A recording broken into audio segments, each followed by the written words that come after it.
Ah, vous êtes là les barons, j'espère que vous allez bien. On se retrouve pour des nouvelles aventures du doc. Cette fois-ci, on est au Japon. Vous avez juste à côté de vous une magnifique vue de Tokyo. On va visiter Tokyo pendant quelques jours. J'imagine que les aventures du doc vont être divisées en plusieurs parties sur le Japon. Donc là, vous êtes en train de regarder la première vidéo. On ne va pas perdre plus de temps avec une introduction trop longue et on va partir visiter Tokyo. Suivez-moi les barons. Mon voyage au Japon commence avec la capitale Tokyo, une ville tentaculaire qui compte quand même 14 millions d'habitants. Anciennement, elle était connue sous le nom d'Edo. Et aussi étonnant que cela puisse paraître, je ne me sens pas totalement dépaysé dans Tokyo. D'autant plus que la ville est très fonctionnelle. Tout est fait pour faciliter la vie des Tokyoïtes, mais également des étrangers, notamment au niveau des déplacements avec la Suica, une petite carte avec un pingouin dessus qui permet de se déplacer aisément dans les différents quartiers de la ville. Je prends alors le métro pour me rendre dans le parc de Shinjuku-gyoen. Pour la petite anecdote, c'est un Français du nom de Henri Martinet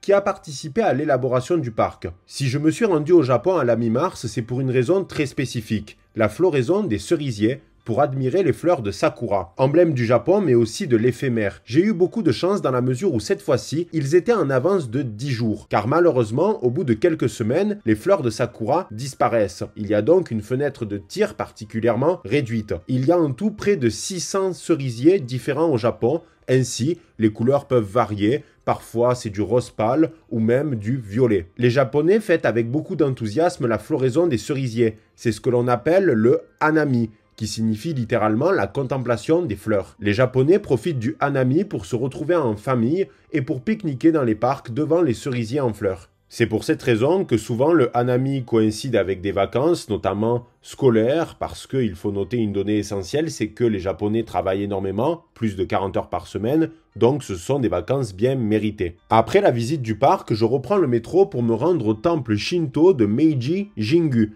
Ce dernier est assez récent puisqu'il date de 1920.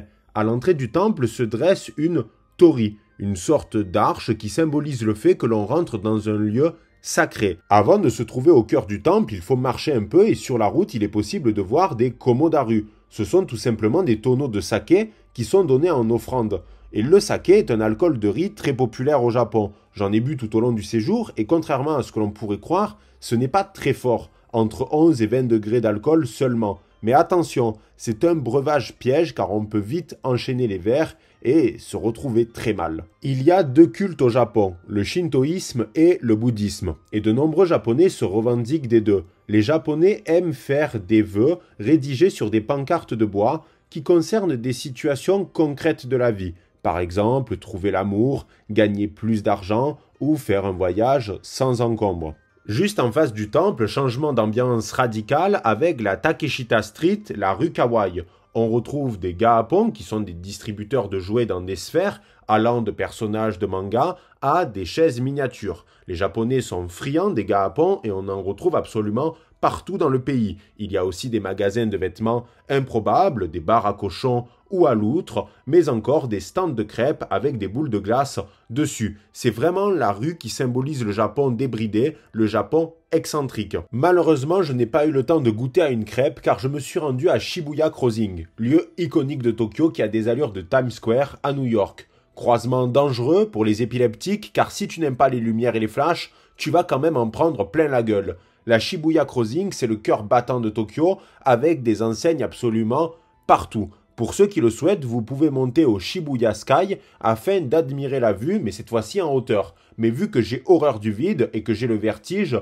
je suis resté en bas comme un con. Mais ne vous inquiétez pas, si vous êtes un lâche comme moi, il y a beaucoup de choses à faire directement en bas, de boutiques, de restaurants et même de salles d'arcade. J'ai passé la soirée à Shibuya et après quelques verres de saké, je suis rentré à l'hôtel car le lendemain, je devais prendre le train régional pour me rendre à Nikko qui se trouve dans le nord de Tokyo parce que je n'avais pas envie de rester exclusivement dans des grandes villes. J'avais envie de voir le Japon plus traditionnelle, la province japonaise, et c'est pour ça que j'ai organisé mon voyage autour de cette idée. Je devais voir le Japon profond. Et je peux vous dire que j'ai été servi avec Nikko, car c'est vraiment l'image d'Épinal du Japon digne des cartes postales. Inscrit au patrimoine mondial de l'UNESCO, il y a en tout 103 édifices religieux, et plus on monte dans la montagne par le biais des escaliers, plus les lieux sont sublimes. Le premier est un temple bouddhiste, le Rinnoji, fondé en 766 par le moine Shodo Shonen. Sa statue se trouve juste devant. Ce lieu sacré fut plusieurs fois agrandi et dès l'entrée, il est possible de brûler de l'encens, car la coutume veut que l'on s'embaume avec la fumée, car cela permettrait de purifier notre âme.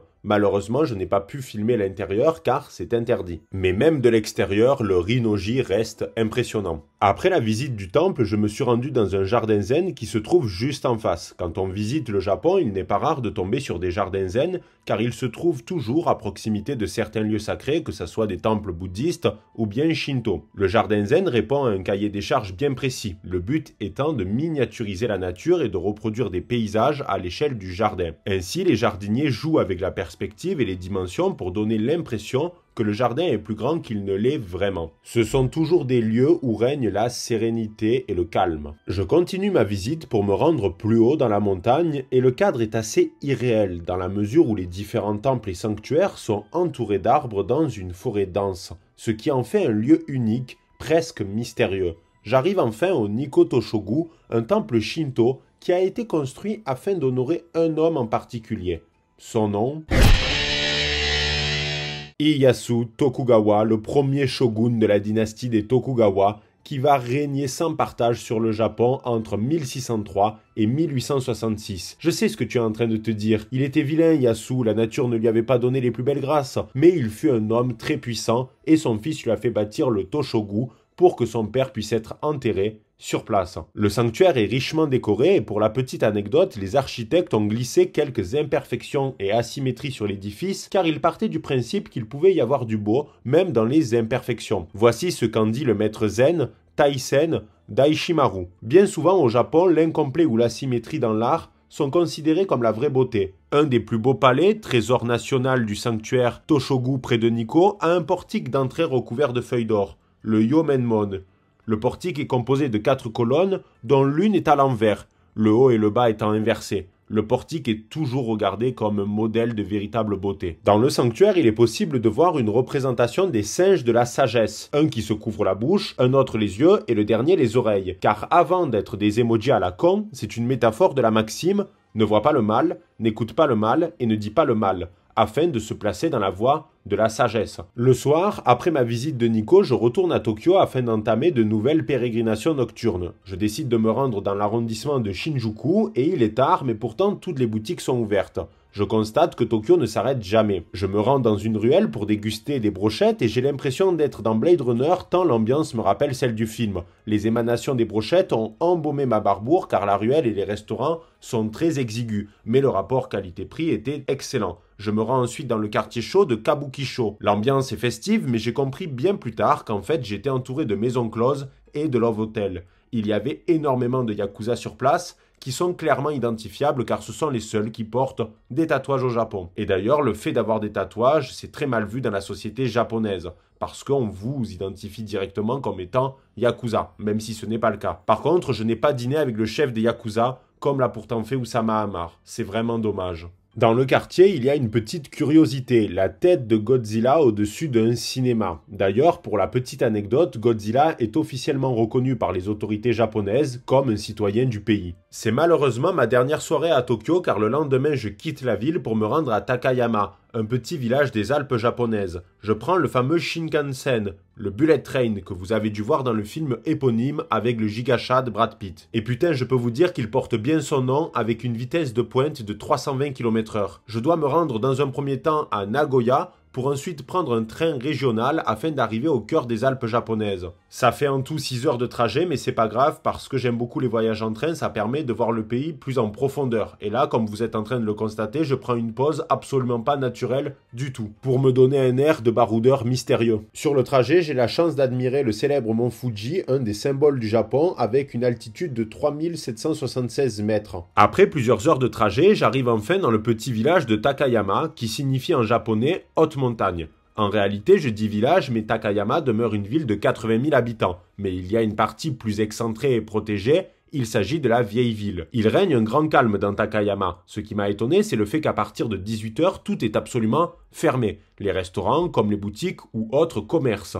Ne restent alors que les kombini, des supérettes qui sont ouvertes 24 h sur 24 et 7 jours sur 7. Forcément, l'ambiance de Takayama dénote avec celle de Tokyo, la ville qui ne dort jamais. Takayama est connu dans le Japon pour plusieurs secteurs d'activité. En effet, le village a toujours produit les meilleurs charpentiers du pays, qui ont notamment œuvré à la construction de Kyoto et de Nara. Le travail du bois est donc une activité très importante pour Takayama, et d'ailleurs, la plupart des édifices sont construits avec du bois. Takayama est célèbre aussi pour ses nombreux temples shinto et bouddhistes, mais également pour sa viande, le bœuf de Ida, que l'on retrouve dans tous les restaurants de la ville et qui est juste succulent, au même titre par exemple que le bœuf de Kobe, qui est mondialement connu.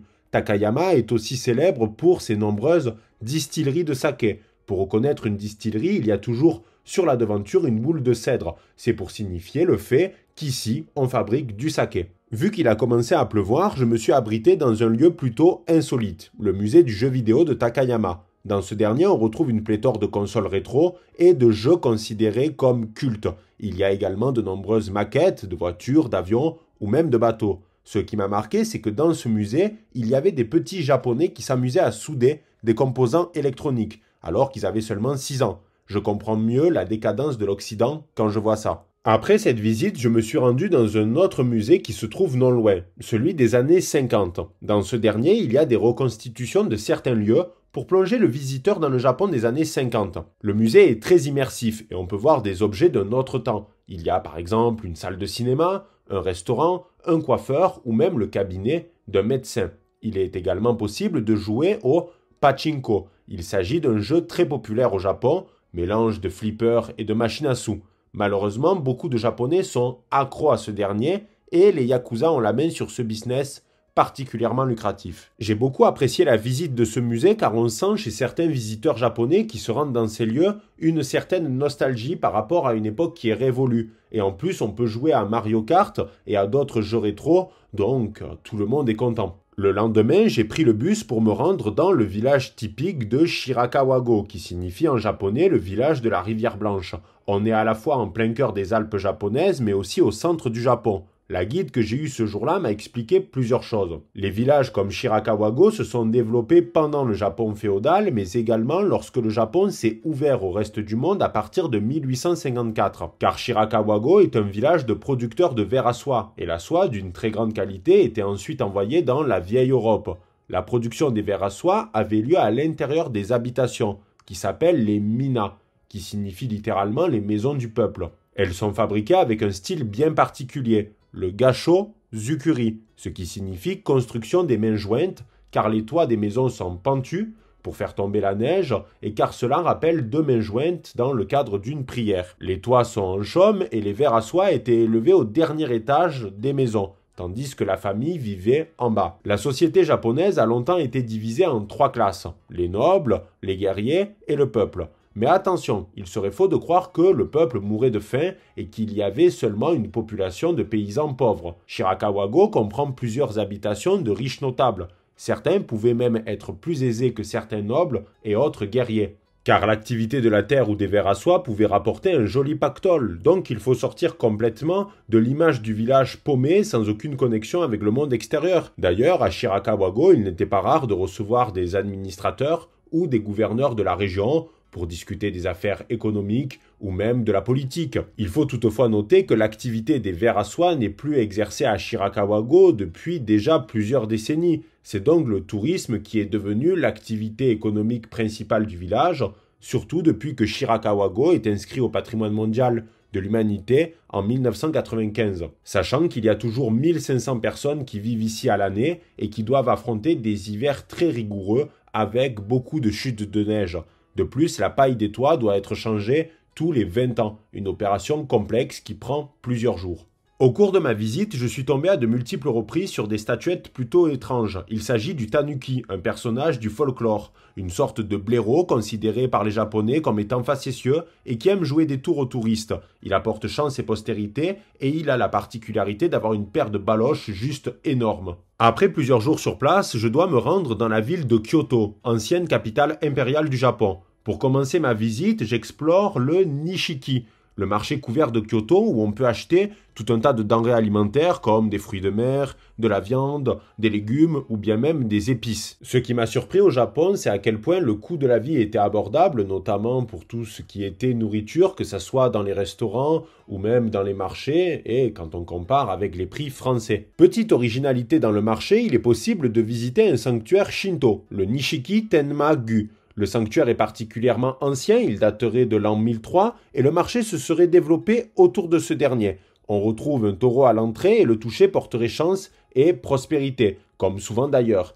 Il y a également la présence d'un automate, le Karakuri Omikuji, qui fait des prédictions sur votre futur en échange de quelques yens. Le sanctuaire représente parfaitement le mélange entre la modernité et la tradition, une idée qui est omniprésente à Kyoto. J'ai d'ailleurs préféré cette ville à Tokyo qui avait tendance justement à écraser la tradition avec le poids de la modernité, alors qu'à Kyoto, il s'agit d'un mariage respectueux entre le moderne et l'ancien. Là encore, il est possible de faire des vœux et d'ailleurs j'ai bien rigolé parce que j'ai vu le vœu d'un Français, il voulait être prof de plongée, sauf qu'il ne l'a pas mis sur une petite pancarte de bois, c'est une monumentale erreur. Mais bon, j'espère que son vœu se réalisera quand même. Après cela, j'ai eu la chance de participer à une expérience dont je me souviendrai très longtemps. La cérémonie du thé, le Shanoyu, un moment particulièrement solennel avec des codes très stricts à respecter.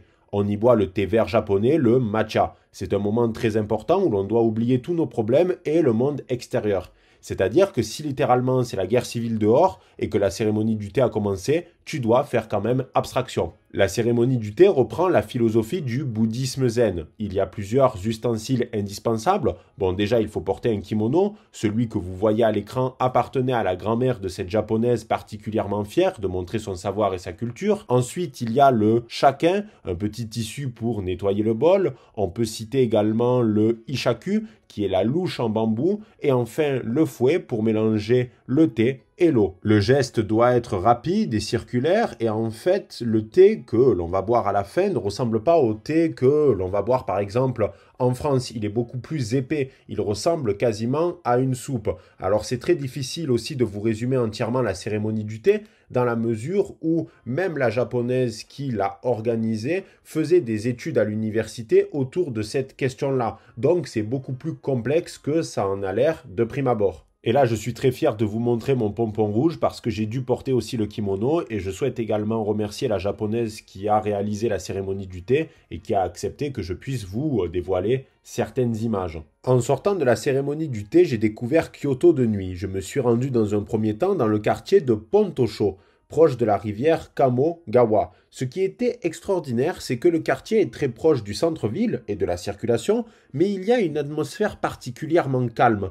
L'ambiance était indescriptible, presque poétique, entre la fine pluie et les sakuras en fleurs. D'ailleurs, c'est ce soir-là que j'ai croisé la première geisha du séjour. Historiquement, il s'agit de courtisanes qui sont aujourd'hui considérées comme des artistes. Elle était habillée dans un kimono d'une très grande qualité, maquillage blanc intégral sur le visage, avec cependant les joues rouges et les cheveux impeccablement coiffés et attachés. Ce moment à Pontosho était comme suspendu ou hors du temps. En quittant Pontosho, changement d'ambiance radical puisque je suis allé à la tour Round One. Il s'agit d'une salle d'arcade sur plusieurs étages avec énormément de jeux en tout genre. Des pinces pour attraper des peluches, des machines à sous, des jeux d'arcade et même des photomatons où l'on peut se prendre en photo pour se donner une apparence kawaii. Afin de conserver mon honneur intact, je ne vais pas dévoiler ici les dites photos, dossiers classifiés. Ce qui m'a surpris, c'est que lorsque j'ai visité les salles d'arcade tout au long du séjour, il n'y a pas eu tant de Japonais que cela sur place, mais plus des touristes, voire même des Occidentaux. Alors oui, les Japonais adorent les jeux vidéo, et je pense qu'il y a beaucoup de Japonais dans les salles d'arcade, et d'ailleurs il y en avait le soir où j'ai visité cette salle d'arcade et d'autres à Tokyo, mais en réalité je pense qu'on a tendance à surestimer l'omniprésence de ces salles d'arcade dans les rues au Japon. Il y en a certes, mais il n'y en a pas non plus partout. Après la salle d'arcade, je suis retourné à l'hôtel et le lendemain, j'ai pris le train pour visiter le parc de la ville de Nara. Ce parc a une particularité majeure, c'est la présence des sika. Ils se ressemblent à des daims mais ce sont des cerfs sika. Il y en a en tout près de 1300 selon les dernières estimations. On peut acheter des biscuits pour quelques yens afin de les nourrir. Certains sont très polis, à l'image des Japonais, et vont vous faire une révérence après avoir dégusté le précieux biscuit, mais d'autres n'hésitent pas à vous attaquer. Personnellement, je me suis fait mordre le cul sans vergogne pendant toute la visite. Alors bien sûr, ce n'est pas toujours agréable d'avoir le museau d'un cerf sika sur ses parties intimes parce qu'il souhaite obtenir un biscuit, mais il n'en demeure pas moins que c'est une expérience unique dans la mesure où c'est la première fois de ma vie que je vois un parc avec autant d'animaux en liberté. Au-delà des cerfs sika, le parc est juste immense et il abrite des véritables bijoux ainsi que des lieux de culte très importants. En marchant un peu, je découvre le célèbre Toda-ji, le grand temple de l'Est, un temple bouddhiste juste monumental. L'intérieur est considéré aujourd'hui comme la plus grande construction en bois du monde. Au cours de son histoire, il fut plusieurs fois détruit, puis reconstruit. L'actuel temple résulte surtout des restaurations qui ont été réalisées à la période Edo en 1685. Mais le premier temple, lui, date du 8e siècle après Jésus-Christ. À l'intérieur du temple, il est possible d'admirer un Bouddha juste monumental qui fait à peu près 15 mètres de hauteur. Après Nara, j'ai repris le train pour revenir à Kyoto et visiter un sanctuaire très connu. Il est même possible que vous l'ayez déjà vu auparavant sans même le savoir. Il s'agit du Fushimi Inari Taisha, un sanctuaire shinto pour rendre hommage aux kami, des esprits présents dans la religion shintoïste.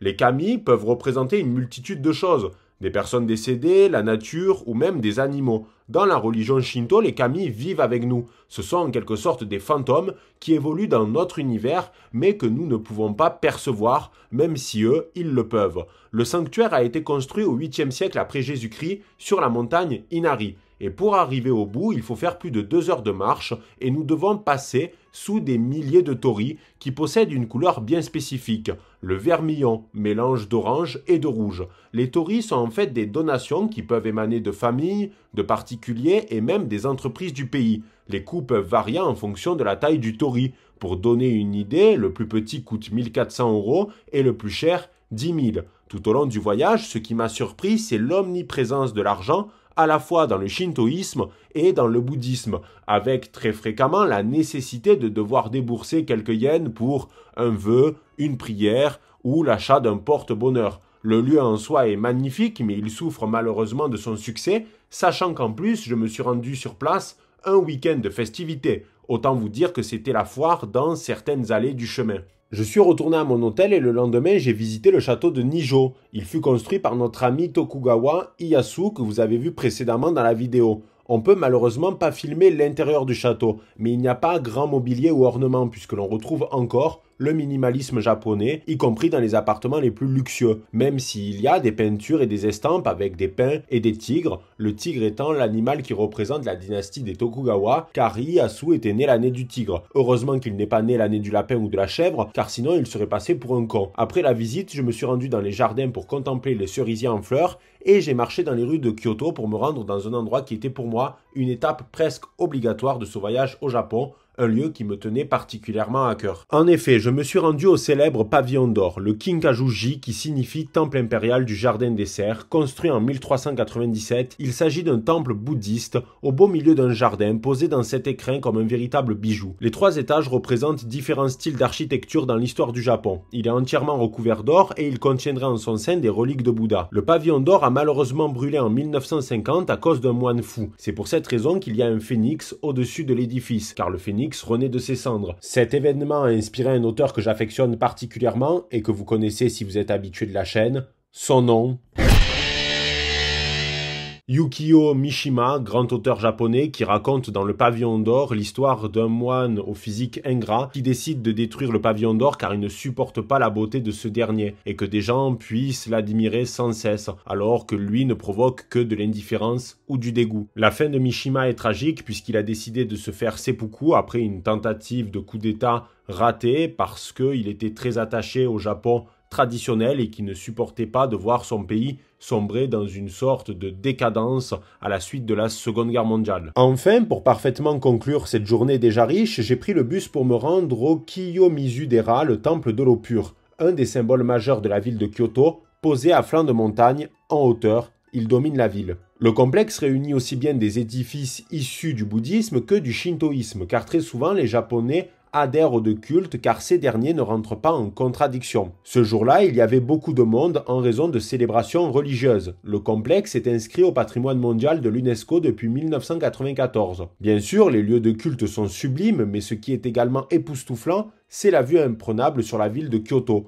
On retrouve là encore le mélange entre la tradition et l'ancien, ce qui rend Kyoto unique, et c'est, de mon point de vue, la ville qui représente le plus le Japon. Toutefois, la visite des différents lieux de culte n'a pas provoqué en moi les mêmes sensations que lorsque je visite des édifices religieux qui appartiennent à ma civilisation. C'est Carl Jung qui expliquait l'impossibilité de se sentir proche de religions étrangères ou issues de d'autres civilisations, même si j'ai beaucoup de respect pour ces lieux de culte qui sont irremplaçables et forcément uniques.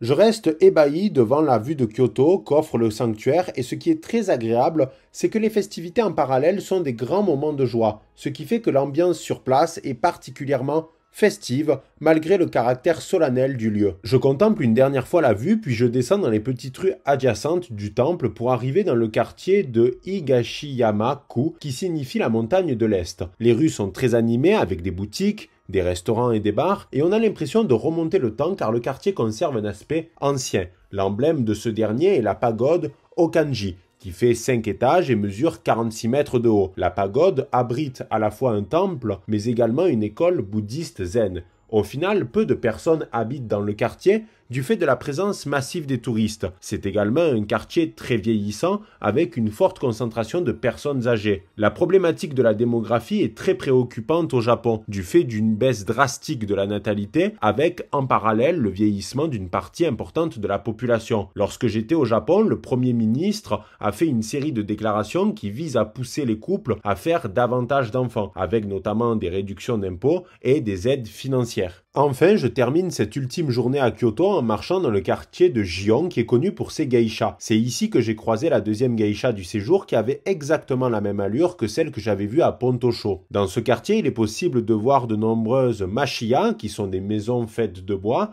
mais également des oshaya qui sont des salons de thé particulièrement classieux. C'est d'ailleurs dans ces établissements qu'exercent le plus souvent les geishas en jouant aux cartes avec les clients par exemple ou en pratiquant l'art de la discussion puisque les geishas maîtrisent souvent plusieurs langues. Je profite donc un maximum de cette soirée parce que c'est la dernière à Kyoto car le lendemain je dois prendre le train pour Osaka qui se trouve seulement à 30 minutes. J'arrive le lendemain à Osaka et malheureusement je ne pourrai pas profiter beaucoup de cette dernière ville dans la mesure où je dois prendre l'avion ici pour retourner en France. J'ai donc moins de 24 heures sur place. Et Osaka, c'est la ville du divertissement, avec des boutiques, des restaurants de fruits de mer et des karaokés partout. C'est une ville qui a parfois des allures de fête foraine à ciel ouvert. Le cœur de la ville, c'est la rue Dontobori, qui se trouve juste à côté du canal du même nom. C'est la principale artère d'Osaka où se mélangent à la fois les touristes et les locaux dans une ambiance électrique, avec là encore la signature du Japon, des enseignes juste énormes qui pourraient te faire péter la rétine sans aucune difficulté. Il y en a pourtant une plus connue que les autres, celle du glycomane, un marathonien les bras levés qui court vers celui qui le regarde. On pourrait penser qu'il s'agit d'une publicité pour un magasin de sport, mais en réalité il s'agit d'une affiche de promotion pour la marque Glico. Cela ne vous dit peut-être rien, mais vous les connaissez pourtant en France sous le nom des Mikado. La marque a été fondée à Osaka en 1922 par un ancien pharmacien du nom de Richie Izaki. Et putain, il portait bien son nom parce qu'il est devenu très riche. Si on connaît les Mikado en France au goût chocolat, au Japon, il est possible de goûter plusieurs goûts comme l'ananas ou bien même la cerise. Normalement, il y a des animations qui apparaissent à l'écran pour donner l'impression que Glicoman est en train de courir. Mais ce jour-là, Glicoman a décidé d'arrêter de le faire. Par la suite, j'ai profité au maximum de ma dernière soirée à Osaka en explorant les rues très animées, avec des restaurants tous très excentriques. Mais étonnamment, je décide de me rendre dans un restaurant français, juste en face du fleuve. J'ai pris quelques verres de saké et j'ai repensé à ce magnifique voyage que je venais de faire. Maintenant, il faut rentrer à la maison, en France, et reprendre du service, car il y a du pain sur la planche. Je garderai du Japon un souvenir tendre. Je n'ai certes pas pu tout faire, mais j'ai peut-être pas dit mon dernier mot avec ce pays. Il faut laisser le temps au voyage de se décanter dans mon esprit, comme un bon thé japonais au matcha. Donc je dis sayonara aux japonais, mais on se reverra. Bon les barons, c'est ici que se terminent les aventures du doc au Japon. Après un périple de 13 jours, j'ai adoré. Ça se termine ici à Osaka devant l'affiche Glico. Vous connaissez ça sous le nom des Mikado en France. J'espère que ça vous a plu. On se dit à très vite pour de nouvelles vidéos et de nouvelles aventures du doc. C'était le doc. Ciao les barons.